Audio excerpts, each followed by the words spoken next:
Hey guys, welcome to study IQ. मैं हूं प्रशांत धवन। इस वीडियो में हम बात करने वाले हैं नासा के सनराइज मिशन के बारे में। A very important mission. बहुत कुछ यहाँ पे आपको जानने को मिलेगा। बाय द वे, ये जो टॉपिक है it is very important for UPSC prelims 2020। So obviously a lot to know, a lot to discuss as always. But before we begin, Telegram app पर जाइए, यहाँ पे सर्च करिए धवन सर और ये टेलीग्राम चैनल ज्वाइन कर लो for the latest notification of every video I upload. इस सब के अलावा आप गूगल प्ले स्टोर पे जाकर हमारी ऐप है स्टडी आईक्यू एजुकेशन ऐप, ये डाउनलोड कर सकते हैं। यहाँ पर आप वेरियस कोर्सेज परचेज कर सकते हैं इंक्लूडिंग आर यूपीएससी कोर्स। जी हाँ, आप इसको ऐप में परचेज कर सकते हैं and it will help you in your UPSC preparation. Now जो ये डेकेड है बिटवीन 2020 से लेकर 2030 का जो टाइम है, इसको हम कहेंगे एक डेकेड, 10 साल का जो टाइम है।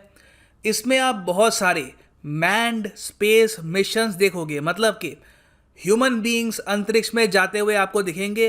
अब देखो, वैसे हम सैटेलाइट्स काफ़ी लॉन्च करते हैं, हम उपकरण काफ़ी लॉन्च करते हैं, मगर इस दशक में सबसे ज़्यादा ह्यूमन बीइंग्स आपको दिखेंगे इन स्पेस। जो मेजर मिशंस हैं ये आपके सामने हैं। एक तो स्पेस एक्स का है कि ये अंतरिक्ष में अपना क्रू लॉन्च करेंगे इन देयर स्टारशिप फ्लाइट। उसके अलावा रशिया की जो स्पेस एजेंसी है रॉसकोमॉस, इन्होंने अब ये सोचा है कि क्यों ना स्पेस टूरिज्म को प्रमोट किया जाए और पहली बार ये 2021 में स्पेस टूरिस्ट को लॉन्च करेंगे अपने देश से।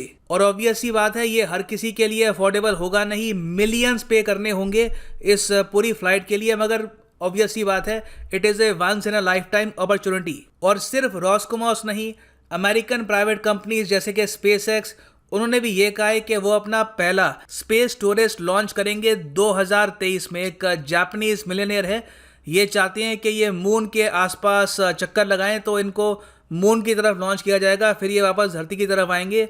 तो आप देख रहे हैं कि टूरिज्म काफ़ी होगा, बहुत से लोग टूरिज्म करने के लिए ही स्पेस में जाएंगे, मून की तरफ जाएंगे। फिर आप इंडिया को देखो तो हमारे भी काफ़ी मिशंस हैं। हम लोग चाहते हैं कि अंडर मिशन गगनयान हम लोग क्रूड स्पेस फ्लाइट करें, मतलब कि इंडियंस को खुद अपनी टेक्नोलॉजी के साथ अंतरिक्ष में भेजे। ये उम्मीद की जा रही है कि 2021 या 2022 के आसपास सक्सेसफुली हो जाएगा। उसके बाद हम फिर से आते हैं स्पेस एक्स पर।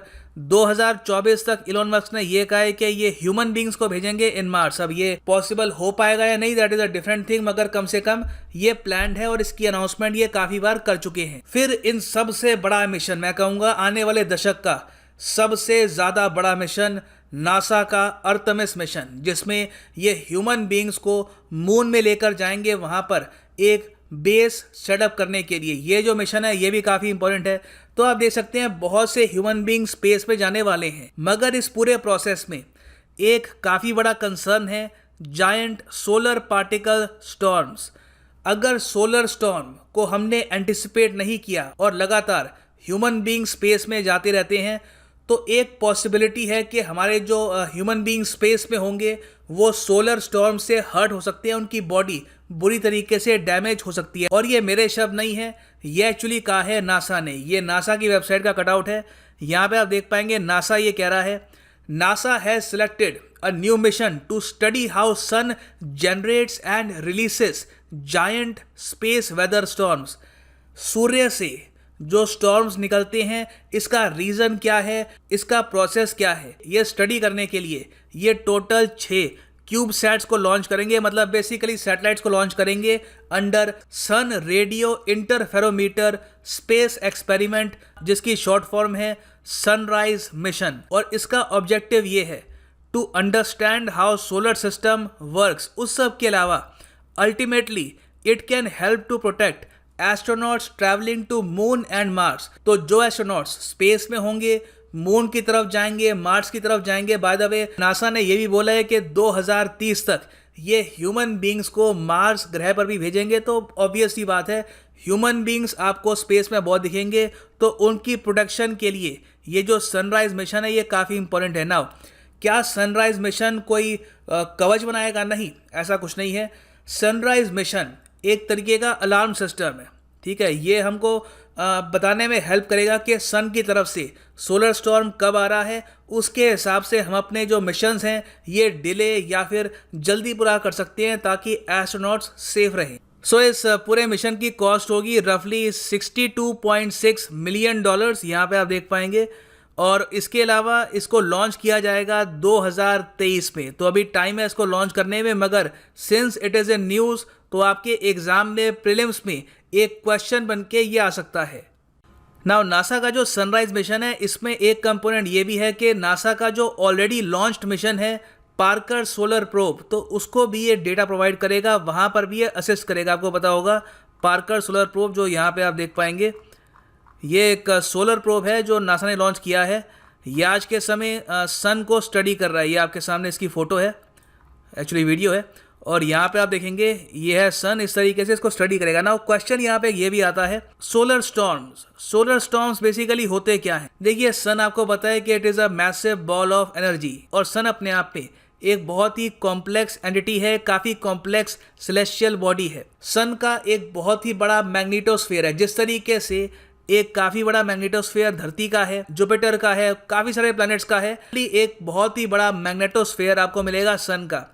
ना कई बार क्या होता है कि सन का जो मैग्नेटिक स्फीयर है ये आपस में उलझ जाता है, तो अपने आप को जब ये अनटैंगल कर रहा होता है तो उस प्रोसेस में काफ़ी बार सन के जो फोटॉन्स और इलेक्ट्रॉन्स हैं बहुत ही भारी मात्रा में ये ऑलमोस्ट विस्फोटक रूप से ये लॉन्च करते हैं और ये पूरे सोलर सिस्टम में बिखर जाते हैं। उस पूरे प्रोसेस को हम कहते हैं एक सोलर स्टॉर्म। धरती के लिए देखिए काफ़ी ख़राब एक सिनेरियो हो सकता है कि अगर मान लो सन का एक सोलर स्टॉर्म आ रहा है और उसी वक्त धरती ऐसे अलाइंड है कि सोलर स्टॉर्म बहुत सारा धरती के ऊपर आ गिरे, तो उससे देखिए हमारे यहाँ काफ़ी नुकसान हो सकता है। ऐसा कुछ नहीं होगा कि यहाँ पर लोग जल के मर जाएंगे या फिर गर्मी आ जाएगी, नहीं। सोलर स्टॉर्म में ऐसा नहीं है कि बहुत ज़्यादा आग सन रिलीज़ करता है। मेन यही है कि बाकी प्लैनेट्स का जो मैग्नेटोस्फीयर है उसके साथ सन का जो मैग्नेटोस्फीयर है ये कोलाइड करता है, और उसकी वजह से उन प्लैनेट्स में टेम्परेरीली बहुत ही कम समय के लिए एक नया मैग्नेटोस्फीयर आ जाता है, जिसकी वजह से अगर मान लो कोई टावर है, कोई वायर है, कोई भी इलेक्ट्रोमैग्नेटिक इक्विपमेंट है, वो काफ़ी बुरी तरीके से डैमेज हो सकता है ना। यहाँ पे आप देखेंगे ये एक परफेक्ट फोटो है, इससे आप समझ पाएंगे कि एक सोलर स्टॉर्म होता क्या है। ठीक है, यहाँ पे आप देखेंगे धरती का मैग्नेटोस्फीयर है, ये सन का एक स्टॉर्म आ रहा है, और फिर यहाँ पे आप कह सकते हैं कॉन्फ्रंट्रेशन होती है बिटवीन टू मैग्नेटोस्फीयर्स और एक जियो मैग्नेटिक स्टॉर्म इस पूरे रीजन में देखने को मिलता है। नाउ लास्ट टाइम धरती ने एक ह्यूज सोलर स्टॉर्म देखा था 1859 में। इसको हम कहते हैं कैरिंगटन इवेंट। कैरिंगटन इवेंट क्यों? देखिए उस टाइम हमारे पास इतने बढ़िया कैमरास या फिर रिकॉर्ड करने का इक्विपमेंट था नहीं कि पूरा जो इवेंट था उसको हम रिकॉर्ड कर पाते, मगर कुछ एस्ट्रोनॉमर्स थे, for example English astronomer Richard Carrington, इन्होंने इसको काफ़ी हद तक डॉक्यूमेंट किया था और इन्होंने बताया था कि उस पूरे सोलर स्टॉर्म के दौरान धरती का जो सरफेस है वहाँ पे ऑरोरास दिखे थे, मतलब कि पूरा जो धरती का सरफेस है ये ऑलमोस्ट ऐसे हो गया था हर तरफ। यहाँ पर सिर्फ मैं नॉर्वे स्वीडन की बात नहीं कर रहा, ट्रॉपिकल कंट्रीज में भी जो स्काई है वो कुछ हद तक ऐसे था, हर जगह लोग ऑरोरा देख पा रहे थे। ये ऑफ कोर्स इसलिए हो रहा था क्योंकि धरती का जो मैग्नेटोस्फीयर है उसमें सन का मैग्नेटोस्फीयर, जो सन का जो सोलर स्टॉर्म है ये काफ़ी हद तक कॉन्फ्रंट्रेशन कर रहा था। और इस इवेंट के बारे में आप अगर पढ़ना चाहते हैं तो काफ़ी सारी बुक्स भी हैं, बहुत सारी वीडियोज़ अलग से, आप अलग से सर्च करिएगा। सोलर स्टॉर्म ऑफ 1859 एक बहुत ही बड़ा इवेंट था। अनफॉर्चुनेटली इसको रिकॉर्ड हम कर नहीं पाए, मगर एक किताब है इसके ऊपर बहुत ही अच्छी, the sun kings the unexpected tragedy of Richard Carrington and the tale of how modern astronomy began. ये बहुत से साइंटिस्ट और एस्ट्रोनॉमर्स कह चुके हैं कि आज के टाइम में 2020 में 1859 का सोलर स्टॉर्म आता तो जो हमारे बहुत सारे टावर्स हैं, जो हमारी पावर ग्रिड है, वेरियस कंट्रीज़ की पावर ग्रिड है, इंडिया की है, चाइना की, यूएस की, वहाँ पर कुछ ऐसा दृश्य आपको देखने को मिलता, अचानक से बहुत से देशों में इलेक्ट्रिसिटी गायब हो जाती। और एक्चुअली 2012 में हमारी धरती बिल्कुल एक मेजर सोलर स्टॉर्म से बच गई थी बाय जस्ट 9 डेज। धरती का जो ऑर्बिट था ऑफ सन वो बिल्कुल थोड़ा सा मैं कहूँगा जल्दी हो गया, उसकी वजह से कुछ ऐसा एक दृश्य था। यहाँ पे आप देख पाएंगे ये सोलर स्टॉर्म है और ये है धरती।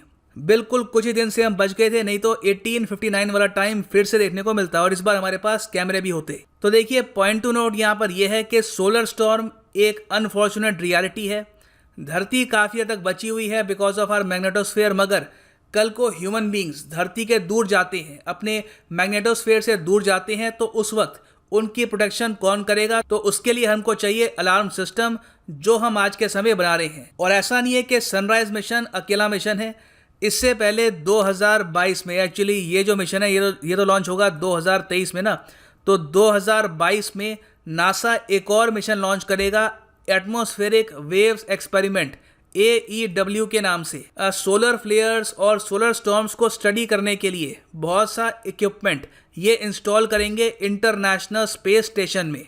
ये वहां पर परमानेंट रहेगा। नाउ एक फाइनल क्वेश्चन आपका ये हो सकता है कि सोलर स्टॉर्म अगर मान लीजिए आ रहा है और एक एस्ट्रोनॉट एक्सपोज हो जाता है उससे, तो क्या होगा? क्या वो आदमी जल जाएगा? नहीं, देखिए, सिंस वो सोलर स्टॉर्म अपने साथ इतनी स्ट्रॉन्ग मैग्नेटिक फील्ड लेके आएगा, बहुत सारी रेडिएशन लेके आएगा, तो क्या हो सकता है कि उस एस्ट्रोनॉट का जो DNA है ये बुरी तरीके से डैमेज हो सकता है। ऑलरेडी हम देख चुके हैं कि जो एस्ट्रोनॉट्स इंटरनेशनल स्पेस स्टेशन में रहते हैं तो काफ़ी बार रेडिएशन का एक्सपोजर वहाँ पे ज़्यादा होता है और देखा गया कि उनके DNA में कुछ डैमेज पाया गया है। हाँ, वो डैमेज इतना ज़्यादा नहीं होता है कि वो एक नॉर्मल ह्यूमन की तरह लाइफ ना बिता पाए, मगर डेफिनेटली बॉडी को इसका इम्पैक्ट होता है। और ये तो तब होता है जब इंटरनेशनल स्पेस स्टेशन की जो वॉल्स हैं ये बहुत सारा जो रेडिएशन है ये सोख लेती है, ये एस्ट्रोनॉट्स तक वो रेडिएशन पहुंचने नहीं देती। सो ये देखिए बहुत ही सीरियस एक मैं कहूँगा टॉपिक है for space exploration. So this is right now the end of the video. उम्मीद करता हूँ यहाँ पे आपको कुछ जानने को मिला होगा। Thanks for listening and as always God bless you all.